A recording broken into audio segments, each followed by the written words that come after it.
அனைவருக்கும் வணக்கம். இன்று ஒரு இறைவார்த்தை. நிறைய நேரங்களில் வேதாகமத்தை படிக்க சொல்லுவாங்க. பைபிள் படிங்க அப்படின்னு நிறைய நேரத்தில் அறிவுரை சொல்லுவாங்க. இதுக்கு சில காரணங்கள் இருக்கு. ஸோ வேதத்தில் சொல்லப்படுது, வேதத்தில் பிரியமா இருந்து இரவும் பகலும் வேதத்தில் தியானமா இருக்கிற மனுஷன் பாக்கியவான்னு சொல்லப்படுது.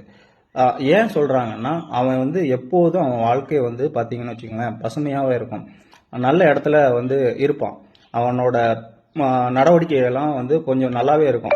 அதாவது நீர்க்கால்கள் ஓரமாய் நடப்பட்ட மரம் போல இருப்பான். அதுவும் இல்லாம அவனுக்கு ட்ரை ஆகாது. நிறைய பேர் மைண்டு ரொம்ப ட்ரை ஆகும். அதே மாதிரி ஹார்ட்டும் ரொம்ப ட்ரை ஆகும். ஸோ அந்த நேரத்தில் தேவையில்லாத ஆக்டிவிட்டிஸ், தேவையில்லாத விஷயங்கள்ல போவாங்க. ஸோ அப்படி அந்த மாதிரி பிஹேவியர்ல இருந்தும் இந்த வசனத்துல பிரியமா இருந்து வசனத்தை படிக்கிறது மூலியமா ஸோ அதுல இருந்து வெளியே வர முடியும். அதுதான் துன்மார்க்கனுடைய ஆலோசனை இடாமலும் பாவிகளுடைய வழி இல்லாமல் பரியாசக்காரர் உட்காரக்கூடிய இடத்துல உட்காராமலும் ஸோ இந்த மாதிரி நடவடிக்கையில இருந்தும் நம்மளை தடுக்கிறது இந்த வேத வசனம் தான். ஸோ இது வேதத்துல பிரியமா இருந்து வேதத்தை தியானிக்கிற மனுஷன் தன் காலத்துல தனக்கு நடக்கக்கூடிய விஷயங்கள் தன்னுடைய வாழ்க்கையில அந்தந்த நேரத்துல சரியான விஷயத்த செய்வான். அந்தந்த நேரத்துல சரியான இடத்துக்கு போவான். அந்தந்த நேரத்துல என்னென்ன விஷயங்களை என்னென்ன இதுல வெற்றி அடையணுமோ அந்த வெற்றியும் மேற்கொள்வான். நன்றி.